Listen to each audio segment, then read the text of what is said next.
اعوذ باللہ من الشیطان الرجیم بسم اللہ الرحمن الرحیم۔ سورہ جاثیہ کی آخری آیت پڑھ رہا ہوں۔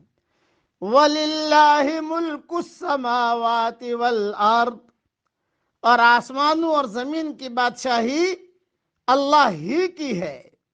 وَيَوْمَ تَقُومُ السَّاعَةُ يَوْمَئِذٍ يَخْسَرُ الْمُبْطِلُونَ، اور جس دن قیامت قائم ہوگی اس دن اہل باطل بڑے نقصان میں پڑیں گے۔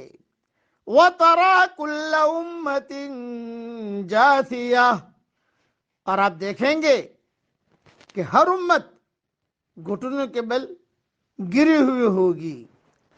كُلُّ أُمَّةٍ تُدْعَى إِلَى كِتَابِهَا، ہر گروہ اپنے نامہ اعمال کی طرف بلایا جائے گا۔ اليوم تجزون ما کنتم تعملون، آج تمہیں اپنے کیے کا بدلہ دیا جائے گا۔ ھذا کتابنا ینطق علیکم بالحق، یہ ہے ہماری کتاب جو تمہارے بارے میں سچ سچ بول رہی ہے۔ اِنَّا كُنَّا نَسْتَنسِخُ مَا كُنتُمْ تَعْمَلُونَ، ہم تمہارے اعمال لکھواتے جاتے تھے۔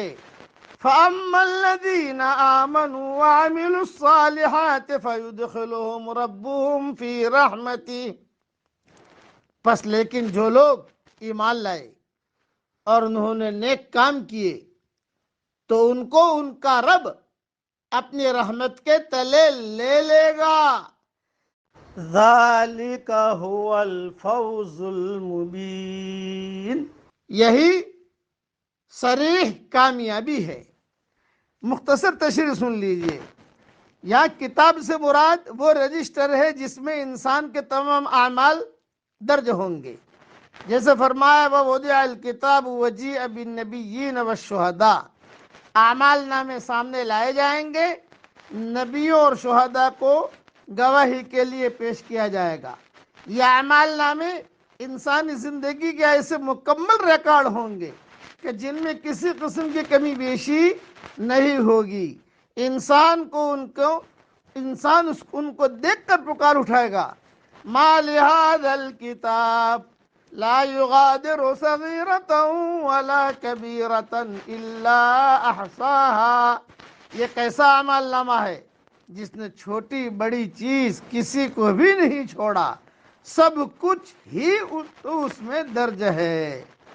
یہاں ایمان کے ساتھ عمل صالح کا ذکر بھی ہے۔ قرآن میں فرمایا فَأَمَّا الَّذِينَ آمَنُوا وَعَمِلُوا الصَّالِحَاتِ فَيُدْخِلُهُمْ رَبُّهُمْ فِي رَحْمَتِهِ، تو ایمان کے ساتھ اعمال صالحہ کا ذکر کر کے اس کی اہمیت واضح کر دی، اور عمل صالح وہ اعمال خیر ہیں جو سنت کے مطابق ادا کیے جائیں، نہ کہ ہر وہ عمل جسے انسان اپنے طور پر اچھا سمجھ لے، اسے نہایت اہتمام اور ذوق و شوق کے ساتھ کرے، جیسے بہت سی بدعات مذہبی حلقوں میں رائج ہیں اور جو ان حلقوں میں فرائض اور واجبات سے بھی زیادہ اہمیت رکھتی ہیں۔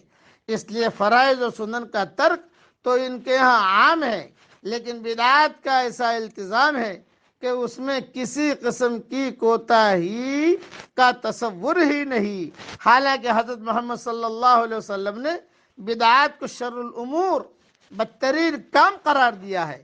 رحمت سے مراد یہاں جنت ہے، یعنی جنت میں داخل فرمائے گا، جیسے حدیث شریف میں ہے اللہ تعالیٰ جنت سے فرمائے گا کہ انت رحمتی ارحم بک من اشاء، صحیح بخاری شریف میں یہ حدیث ہے کہ جنت تو میری رحمت ہے، تیرے ذریعے سے یعنی تجھ میں داخل کر کے میں جس پر چاہوں گا رحم کروں گا۔ اللہ تعالیٰ ہم سب کو جنت الفردوس میں حضور صلی اللہ علیہ وسلم کے پڑوس میں ہماری قیامت تک کے آنے والی نسلوں کے ساتھ اللہ ہم سب کو جمع فرمائے، آمین۔ وآخر دعوانا ان الحمد للہ رب العالمین۔